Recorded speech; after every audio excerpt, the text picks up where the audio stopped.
Welcome back to the channel, guys. Today a quick review of this book here. This is The Way of Edan. This is a new release that came out this week from author Philip Chase.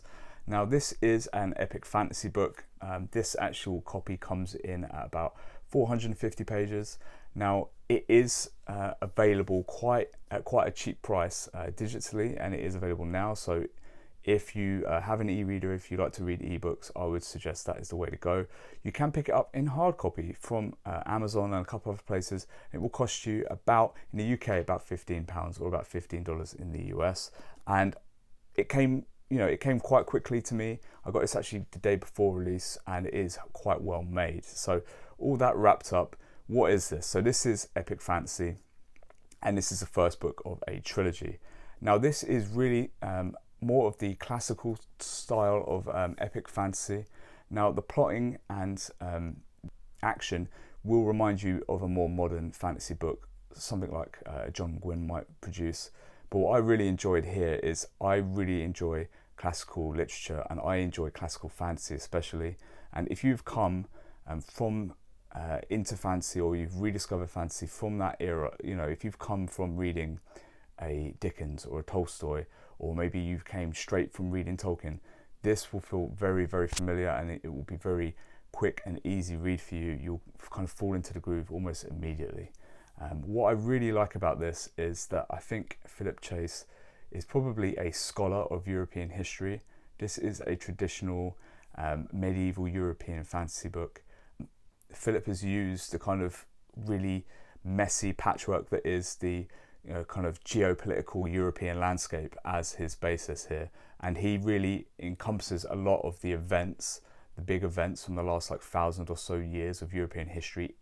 They are mirrored into this novel, and then he takes his inspiration from Tolkien, the more classical fantasy elements and themes, and he kind of uses it as a very delicate stitching to kind of mesh all of these kind of historical and religious concepts together. Now he does this right up until the modern day, really. I think the most recent example I saw in there was actually the Blitzkrieg by the Nazis. The Torlanders in this use a very similar strategy and concept in their kind of ambitions and their war planning, and it's really interesting to see those brought into such a classical fantasy setting. Now Philip Chase uses a lot of descriptions in his story. He sets a really beautiful scene, but his prose isn't too purple, and I really enjoyed that. I feel like we've not really had a true successor to that Robert Jordan style of writing.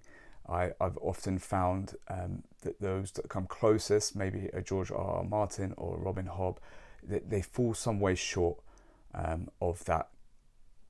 Robert Jordan was always called the next J.R.R. Tolkien, and I believe that the prose always became too purple, or maybe descriptions went on for too long, or weren't concise enough. I feel that Philip Chase has that.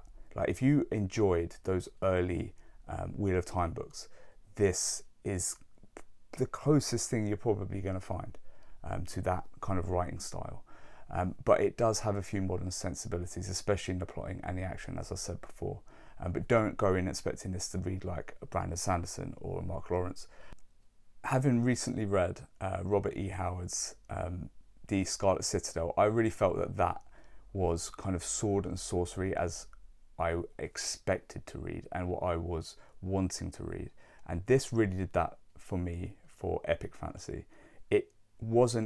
I wasn't instantly thinking, oh wow, book of the year contender, but I wanted to read this book, and this was kind of exactly what I got and what I expected. And that is, it's kind of comfort food in a way. And in that way, I would actually go and say, as a satisfying, robust, nourishing read, this is a 4.2 out of 5 for me.